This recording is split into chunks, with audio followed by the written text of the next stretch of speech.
promise as Republicans prepare to end the year united on tax reform. We have a tremendous spirit for the tax reform. This is going to be one of the great gifts to the middle-income people of this country. We are back. We're really going to start to rock. President Trump set to unveil his national security strategy, including a reportedly much tougher stance on China. China has been a competitor to the United States for a long time. It's time for us to treat them like that. One Democrat representative, Jackie Speier, says, based on rumors, Trump's going to fire Bob Mueller. I believe that the president wants all of this shut down. He wants to shut down these investigations. A top lawyer at the White House saying Mueller will not be fired. The president's transition team now accusing Robert Mueller's team of improperly obtaining documents. A fix was in against Donald Trump from the beginning, and they were pro-Hillary. President Trump won in spite of the Republican establishment being against him, the Democrats being against him. Still, he prevailed. To me, that's the real story here. Just into it, and kind of this move, it's kind of like your dad move. Everyone does it at the wedding, doing that. You know? It's a good move, though. It's standard across the American culture. It's what they call the Sean Duffy. Actually, Sean is a horrible dancer. Is he? Congressman Duffy, sorry about that. Sorry, but we bro. have Rachel Campos Duffy on the couch. Thanks for being here all weekend. Hey, thank you. It's been I excellent. love being here. It's You're been so much fun. fantastic, and Thank we've been you. talking about investigating the investigators. A huge week coming up. We've seen this narrative shift when it comes to the Russia investigation. All of a sudden, a lot of people asking important questions about those text messages at the FBI, the dossier, who actually paid for it. And we have all these people coming up to Capitol Hill to testify. Monday, Bruce Orr, you see him there on the left. Tuesday, Andrew McCabe. McCabe, the deputy director at the FBI, his name is invoked in some of those text messages about an insurance policy. If Donald Trump is elected, maybe let's start some investigations. Or on the left there, demoted last week at the Justice Department because he didn't disclose the fact that he and his wife are up to their neck in the Fusion GPS deal. And speaking of wives, it is Andrew McCabe's wife who also received a lot of money in the hundreds of thousands. $675,000 is a lot of money. 2015, when she was running for office in Virginia. From Clinton supporters and donors. You know, you talk to folks on the Hill or behind the scenes, and yes, Ed, non-journalists can have sources behind the scenes as well. Bruce Orr is the big story here, for real, because this is a guy who had connections to Fusion GPS. His wife worked for Fusion GPS. A holdover from the Obama administration. Who has now been demoted. But his wife was a Russian expert for Fusion GPS, which, of course, produced the dossier. We now know that Bruce Orr not only met with Fusion GPS in their head before the election, but also after. And also met with Christopher Steele, the former British spy who put the dossier together. That's important. And all these guys, we did yesterday a segment about all the connections. You got Andrew McCabe and Peter Strzok and Andrew Weissman, who, of course, was at the Hillary Clinton non-victory party, and you got Bruce Orr. I mean, all of these connections look very, very fishy, which is why it's, you know, folks like Ron DeSantis, who we had earlier on the program, is on Capitol Hill. We have behind closed doors testimony, as you said, Ed, tomorrow and Tuesday. But they want even more answers. This is what the congressman had to say. Speaker Paul Ryan is supporting the effort to say we get those answers, and if not, we will move contempt against people in the FBI and the Justice Department. If there's evidence of criminal activity, though, I'll tell you, Sessions should be able to handle this himself.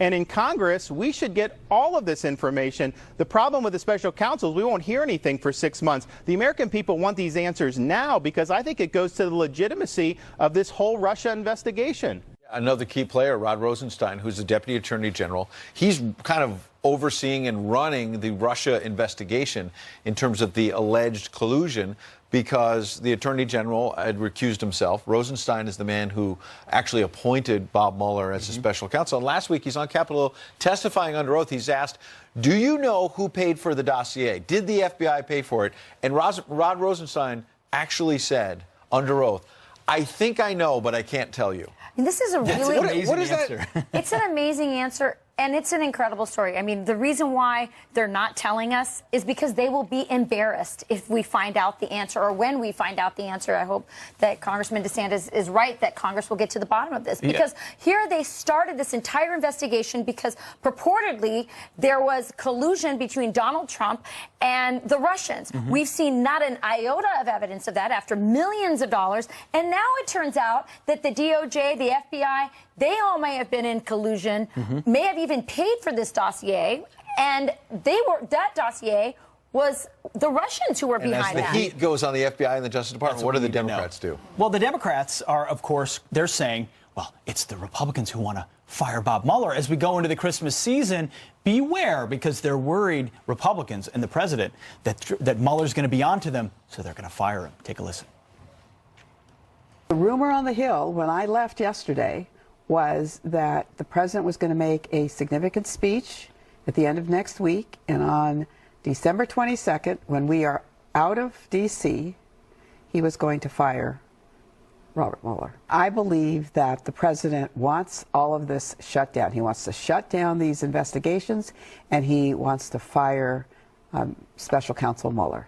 Talk a lot about this. It's a tale of two narratives. I mean, if you follow the facts, you've seen no collusion. But if you're listening to certain news outlets, the collusion. Yeah, and she says, I'm basing this on rumors. She says that, not facts. But I want to get to this tweet that's in the wall there. Walt Schaub is a former Obama ethics czar. He tweeted, this weekend, I'm stocking up on portable phone chargers, warm clothes, and gear needed for when we take the streets.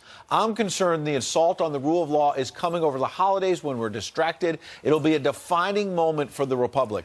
What are you talking about? Like, let's get our sweatshirts and let's buy gold, as you said earlier, because the world is coming to an end. When Ty Cobb, one of the president's key attorneys, said on the record, and look, facts can change, and they need to be held accountable if it changes, but Ty Cobb said Mueller will not be fired. That's on the record. That's not a rumor. Right. And first of all, we know they've been saying that Mueller's going to get fired since Mueller was put on the special counsel. I know that President Trump likes to watch the show. If he's watching the show, I would say to the president, do not fire Mueller, because Mueller is discrediting himself. And all the little bits of information that are coming out are showing something much more sinister than, oh, the investigators were pro-Hillary and anti-Trump. What we're seeing here is potentially a plot between the DOJ, the FBI, working in conjunction with Democrats to either prevent Donald Trump from electing by going soft on Hillary during her investigation of her emails, and then having a backup plan, an insurance policy, in case Donald Trump is elected, to do what they're doing now, which is trying to taint this administration with these phony Russian collusion Which is the narrative we've seen. Remember, these are the same Democrats who boycotted his inauguration. That's right. So you have to remember, if you started with a boycott of the inauguration, then it's not too far to think that you're talking about phone chargers and extra sweaters over the Christmas season because you think he's going to fire the special counsel that has so far found nothing. To your point, why would you fire a special counsel that is discrediting itself and hasn't found anything yet? They understand the stakes of this and the hysteria that. And if you have nothing to hide, why are you stonewalling Congress? Why aren't you handing Congressman DeSantis, Congressman Nunes, and everybody else who's asking for the information? What are you hiding? Well, what this is a pivotal point in American history, right? I think both sides can agree with that as they have these dueling narratives. So who better to turn to figure out what comes next for America and the American experience? Who should we turn to? What expert? I mean, other than Britney Spears, I would say Christian Bale. Christian Bale, really? Yeah. Why him? I don't know. He looks suave. Beard. He once played Batman. He's got ironic facial hair. This is what Christian Bale had to say recently. I'm sure you're riveted. He said the majority of America is shocked at what it has become, shocked to see the hatred and division that has occurred within America, that attitudes towards people of different opinions, attitudes towards refugees. It's a genuine tragedy. I adore this country. It's my adopted home. Hopefully we'll come through this for something far better while we're going through a real trial. I love America, but I hate all of these things here. Right? And I live here. Also, is he a dual citizen? I mean, we're not clear. Is he a dual citizen? Yeah, he's a dual citizen. He is. So, he's still learning his ways. Listen, I would say that... Nice put down. That was short and sweet. He must have passed the test at some point to be a citizen. That's good. I'll say this. He brings up, tolerance in his quote. It really seems to go one way, right? They expect us to be, conservatives to be tolerant of them, but we don't see a lot of tolerance of conservatives by liberals. We can see even in the emails between Peter Strzok that he said something as offensive as, I can smell the Trump supporters in Walmart. Unbelievable what they think of us, deplorable. The definition of tolerance is not telling people to agree with you. It's saying, I disagree with you, and therefore we tolerate that. We asked what you thought about Mr. Christian Bale, Mr. Bale. He said, Angela said, I stopped watching these so-called stars a very long time ago. I will not support anyone that bashes our president and our great country. Enough is enough. Corey writes in by email, the hatred and division that you call a tragedy is all coming from the left. That directed to Mr. Bale. And Teresa says Christian Bale's opinion is correct. The hatred, bias, disdain, etc. coming from the left is incredible and unprecedented. I also love that he said at the beginning of that, a majority of Americans think. I mean, nobody should be able to say, I know what a majority. In fact, Eric Holder, the former Obama Attorney General, he used that same phrase. If you go on Twitter, we don't have time to do it now, but briefly, he said, speaking for a majority of Americans. And John Cornyn, the senator from Texas, had a great put down. He just simply wrote back, you don't. It was a long tweet. You don't speak for the majority of Americans. That's right. Go check it out on Twitter. It is an interesting exchange. All right, turning now to your headlines. Thousands more told to get out as a massive wildfire in Southern California burns further out of control. The Thomas Fire bearing down on Santa Barbara County, fueled by strong winds, scorching more than 267,000 acres. The fire so massive it can be seen from space, and so far, it's responsible for the death of a firefighter and a woman trying to flee. The flames are currently 40% contained, and once winds let up, firefighters hope to turn the tables. Over 300 passengers catching a nasty stomach virus on a Royal Caribbean cruise. That's more than 100 more people than we previously reported. The cruise now back in Florida, and they just had a 5-night horror trip through the Caribbean. The guests were waiting up to 4 hours on board just to see a doctor. Gosh. Royal Caribbean is saying that crews are now deep cleaning the ship before heading out to sea later this week. It's still unclear what caused the illness. Nevada Democrat congressman giving up his seat over a sexual harassment claim. Congressman Ruben Kihuen says he won't seek re-election after 2 women have come forward saying he made unwanted sexual advances towards him. Kihuen denies the claims and says he will fully cooperate with the House Ethics Committee and that he is looking forward to clearing his name. The Pentagon has been secretly investigating UFOs with $22 million of your tax money. The New York Times reports that the initiative looks at video and audio recordings of strange encounters captured by service members. The Times says the money was hidden in the budget every year. Former Democrat Senate leader Harry Reid started the program, and he gave some of the cash to a billionaire friend who says he's convinced aliens have visited the U.S. Wow, those are your headlines. I used to dismiss that stuff, and then I spent years on the couch with Clayton Morris, and now I'm kind of in. You're a believer? Just look a little bit at it. I don't know if it's true or not. $22 million worth of looking at it. Just a little scratch. Who knows? All right, coming up, a new segment here on Fox and Friends Weekend called In Case You Missed It. 3 headlines that have caught our eye that your eyes should not miss. We'll bring it to you. And a pivotal week ahead for tax reform. Can Republicans get the votes done by Christmas? I hear Rocky playing in the background. I love that. Deliver a huge present for the American people. Peter Doocy is our man. He's running up the...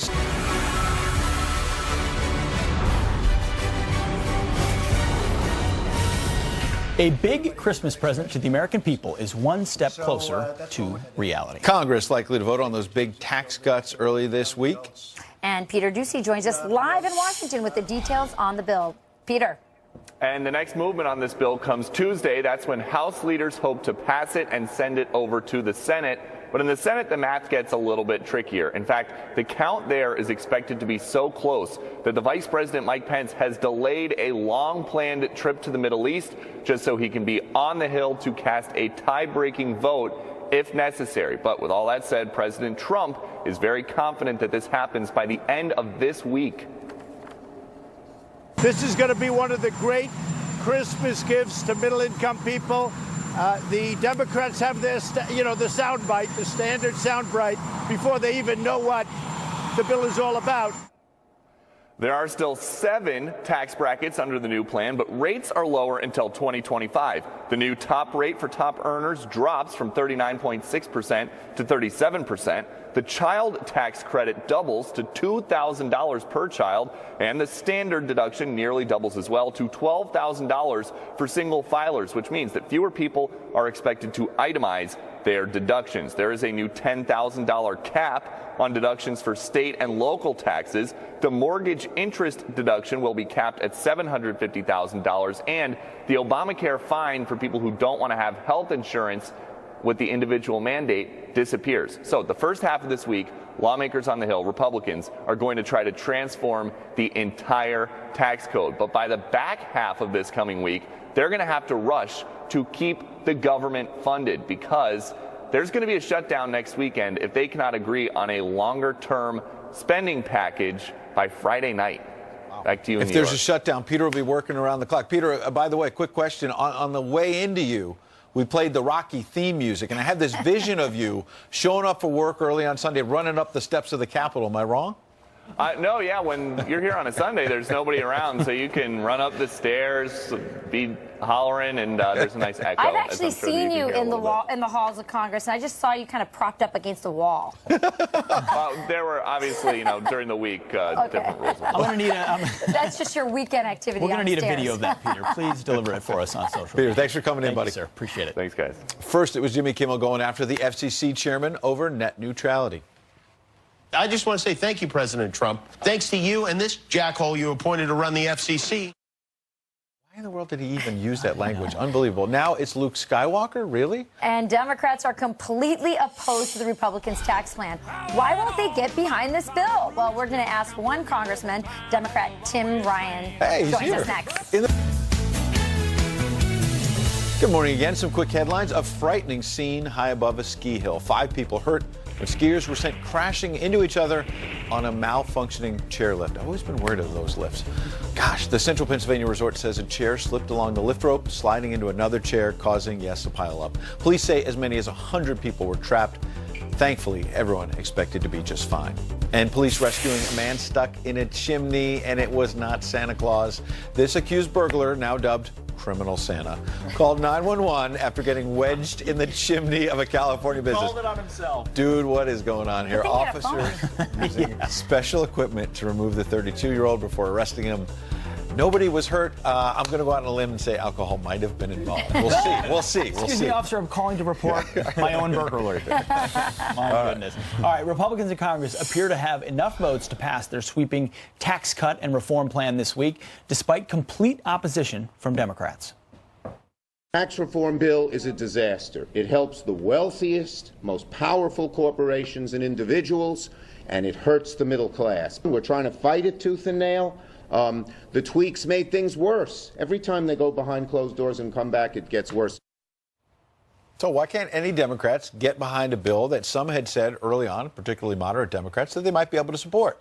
Joining us now to weigh in is one of those Democrats, Congressman from Ohio, Tim Ryan. It's very nice of you to come in. Great to have you. Bring your Thanks wonderful for having family me. as well. You're in here in New York City from Ohio for the weekend, celebrating Christmas a little early. That's right. What is there in the bill that you simply could not support, since you are somebody who's been on the show before and likes to try at least to reach across the aisle? Yeah, there's no doubt. I think a lot of us think we do need tax reform. The tax code does need simplified. It's a mess. The corporate tax system's a mess.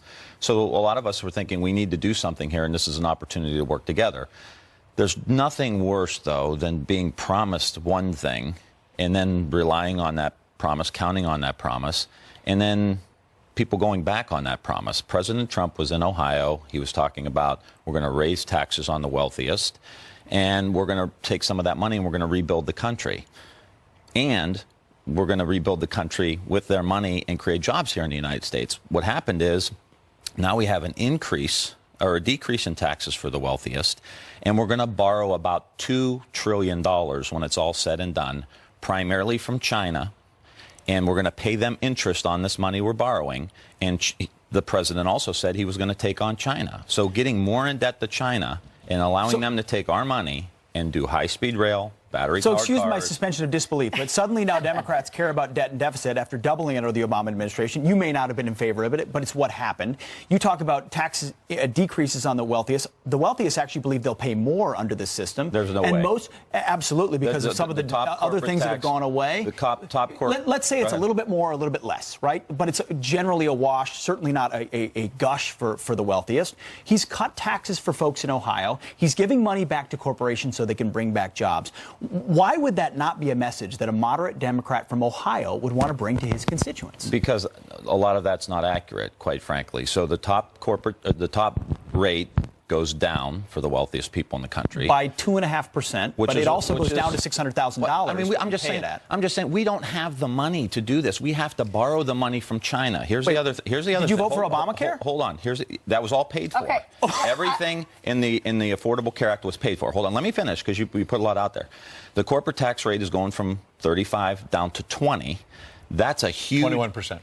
21, 20. Fantastic. Okay, so that's huge. Now, the argument you're making is, well, we're going to cut taxes for these corporations, and they're going to reinvest in Youngstown, Ohio. They're going to create jobs in Youngstown, Ohio. Corporations have about $4 trillion in cash.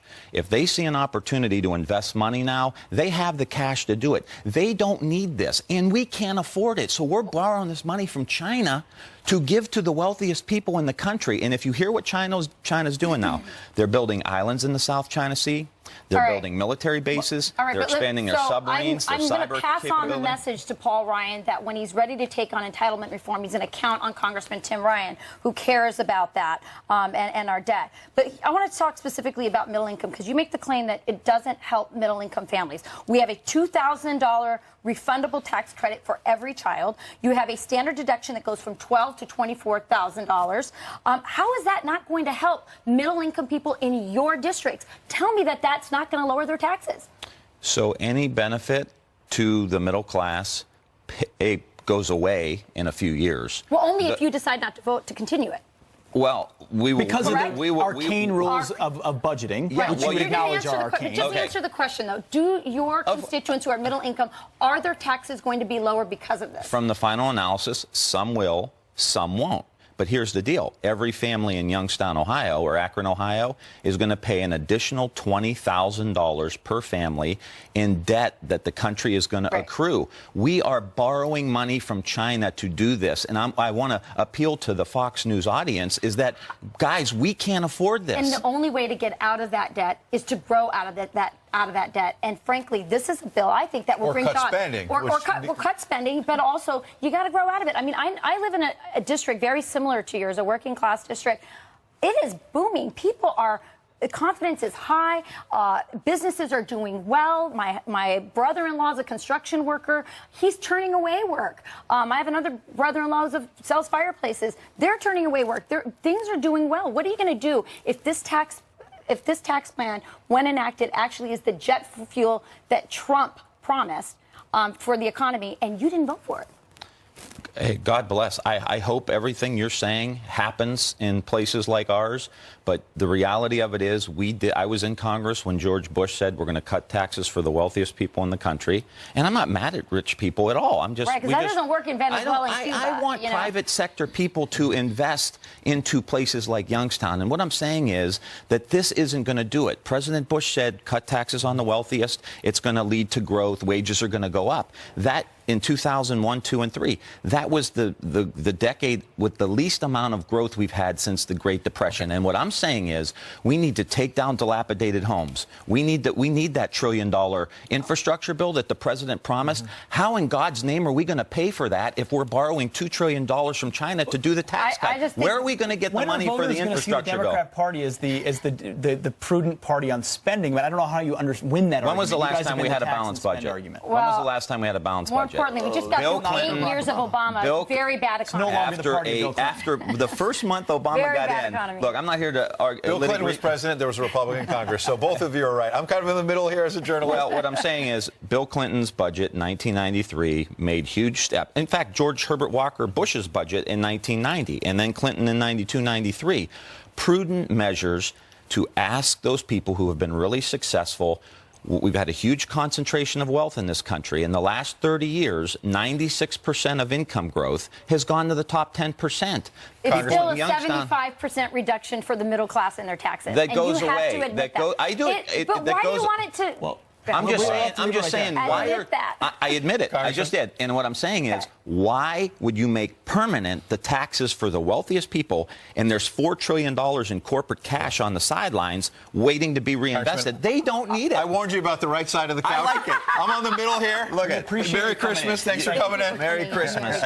You know the old Irish saying, is this a private fight or can anyone get into it? Yeah, that's a good one. I'm happy to be here. Coming up, a new segment right here on Fox & Friends Weekend called In Case You Missed It. 3 headlines that caught our eyes that maybe your eyes should not miss. Plus, we know much of Hollywood hates Trump. But this morning, they have a new target, Congressman Darrell Issa. We will explain up next. It's beginning to look. In case you missed it, all of us follow stories each day, stuff that really interests us, that we think would be interesting to you. We cover the most interesting topics, of course, in the show over 4 hours.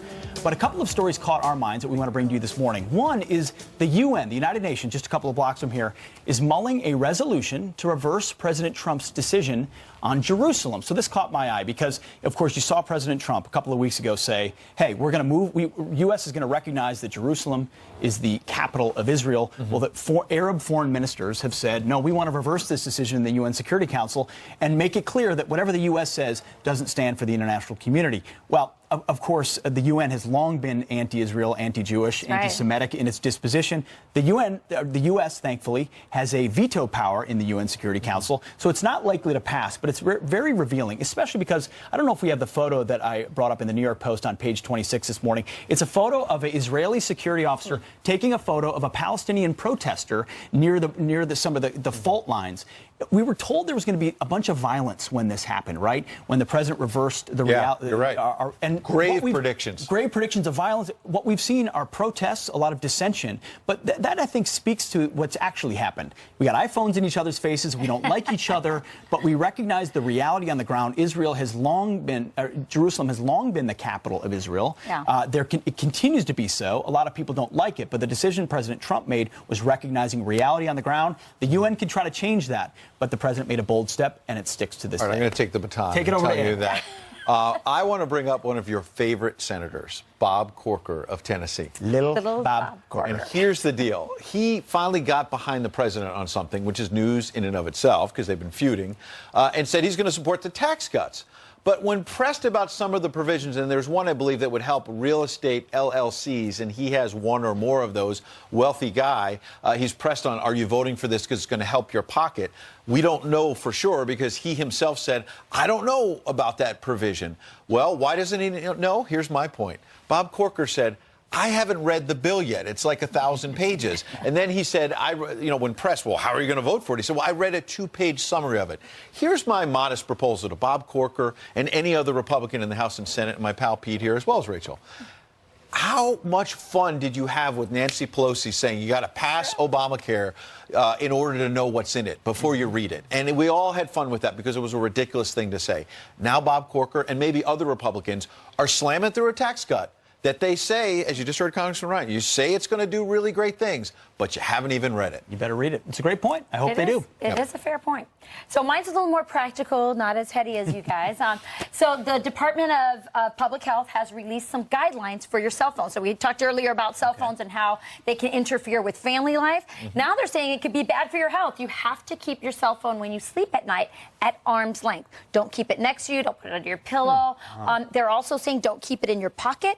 And don't keep it in in purse. I think it can affect sperm count as well. So if you're looking at fertility issues. So keep it at arm's length or further than arm's length? Well, because I feel like in bed at least like arm's length, if not more. Because are they saying the waves do something? The waves, yes, it's the waves. I should say that. But also they say for better sleep, you should not have your cell phone near you. You're right. If it's buzzing or ringing or dinging. Or the light. I can't sleep anyway. The last thing I need is a dinging cell phone. I know. I have a hard time sleeping. On the morning show, we have this. It's like morning show sleep apnea. You wake up at 1 o'clock and then 2 o'clock and 3 o'clock. You're afraid that you're not going to wake up. I think you've missed the show. No. You're right. It's bizarre. I always, when I'm doing this and I'm not used to the schedule, I always, I'll ask people for backup wake-ups and whatnot, and then I end up waking up almost always about 10 minutes before my phone goes off, just because in my brain somewhere, I know I have to get up, so it's bizarre. It's because you're a finely tuned TV professional. Is there a story you liked that we missed? Email us at friends@foxnews.com and let us know. Do you like that segment? Do you want to hear more about what's rummaging around in We might even dig into it next weekend. We might try it again. Yeah, if you've got something, friends@foxnews.com. That's right. All right, we're going to go out to Rick Reichmuth, who's outside in the cold for us. Rick? Nicely done, guys. I like the segment. Okay. I say you can do it again. I say you can do it again. Where's everyone from? I thought so.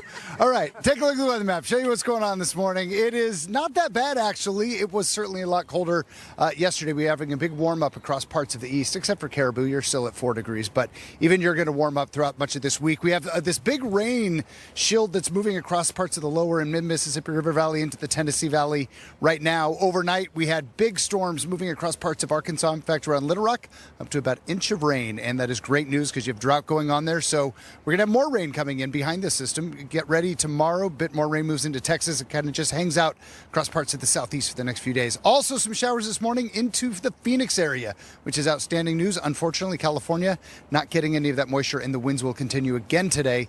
So the fire threat will continue as well. All right, guys. Back to you inside. On top of that, we heard where everybody's from. It was nice in unison. It was good. I liked it. Thanks, Rick. I love seeing Rick out there. I mean, he's an Arizona guy. You know, he's the joint voice was just America. All right. The economy is booming under the Trump administration. The Dow closing above 24,000. Bitcoin almost at 20,000, too. Stock markets setting records. Maria Bartiromo says tax reform is vital to keeping the trend going. All right. She joins us next. Welcome. Good morning. I know. We've been waiting. We've been waiting. You look gorgeous. Thank you. And, you know, How are you? Welcome back to Fox & Friends. Some quick headlines for you. We could soon get the real story behind how O.J. Simpson was acquitted of murder. O.J.'s former lawyer, F. Lee Bailey, seen here on the far left, is now revealing plans for a bombshell book he says will put to rest the public's disbelief of the verdict. That'll be a heck of a book. Bailey was brought onto the Simpsons legal team after he was charged with murder of his estranged wife, Nicole Brown, and her former friend, Ron Goldman. O.J., who's now 70, was released from prison this past October, you remember, after spending 9 years behind bars for armed robbery. And our second story, yet another Hollywood liberal donating big bucks to oust U.S. California Representative Darrell Issa. Jane Fonda donating $100,000 to a political group looking to turn California's 49th congressional district over to Dems. But Hanoi Jane, the gift that keeps on giving, isn't the only one. Bill Maher is shelling out $15,000 and Leonardo DiCaprio reportedly giving $2,500. It's still unclear exactly who will challenge Issa next year. He's held the seat since 2001. Yeah. Well, he's the richest guy in Congress, by the way, so he might be able to fund himself. All right, the Christmas present that the president promised set for delivery as Republicans prepare to end the year united on tax reform. And you don't need Amazon Prime to get that package delivered. It's coming signed and sealed from the President of the United States and the woman who's been chronicling it all, Maria Bartiromo. Good to see you. I want to get to that in a minute. Good Great to see you. Good to see you. But overnight, we have this story breaking about Robert Mueller, and I know you wanted to talk about that before we get to tax. Well, yeah, I think this is bigger than Watergate. I mean, to think that the number 3 guy at the DOJ, one of the lead guys at the FBI, they were all complicit. I mean, look, there are a lot of really good, great people at the FBI, by the way, but the leadership, the people who are actually in charge of investigating Hillary Clinton and the email scandal, Fusion GPS to do this Russia, investigation on Donald Trump, and it was exactly what they had done. I mean, look, I have to say, I saw this from the first day because I was at the Democratic National Convention, and I watched as Debbie Wasserman Schultz's emails were, exposed. She was pushed out of her conference. It was day one of her conference, and like in 3 seconds, the story was changed to Russia collusion. Yeah. I mean, it was so strategic, and from that moment, I said, this doesn't add up to me at all. And the truth is, a year later, we see now that it's actually the Democrats who were colluding against Donald Trump, and they used this dossier, which is a fake bunch of garbage, as justification to wiretap Donald Trump and the Trump Organization. It's outrageous. It's just incredible. I think this is bigger than Watergate. See if we can get to the bottom It's of it. outrageous. Well, you probably just saw our meeting or our conversation with the congressman from Ohio, Tim Ryan. What did you think? And what did he get wrong? Well, he's not supporting this. Come on, give me a break. This is not a giveaway to the rich. A lot of rich people that I know are actually watching their taxes go higher because of the elimination of the deductions. I mean, that's just a fact. Yep. And when you look at where tax rates are coming down, it's largely on the middle class. They're actually going to get the biggest tax cut of all. This is really important. Look at these markets. The economy is doing well right now, and there is part of that an expectation that this tax reform happens. He also downplayed the reduction in corporate taxes, that won't have an impact on hiring, on small and large businesses. It's not true. For years, I've been hearing from business people, big and small businesses, that the big impediments to growth are overregulation and an uncompetitive tax rate. Look, no one is arguing that corporations need no tax, and they just need a tax that's competitive with the rest of the world. I wrote this in an op-ed in the Journal on Friday. Great piece, by the way, Thank you so Maria. much. And the fact is this coming down from the highest rate in the industrialized world of 35% to 21% is a big deal. That money is going to spur these business managers to hire more people and invest in their businesses. Who's coming on the show to talk about, which is a huge week on Well, taxes? we got the House Ways and Means Committee chairman, Kevin Brady.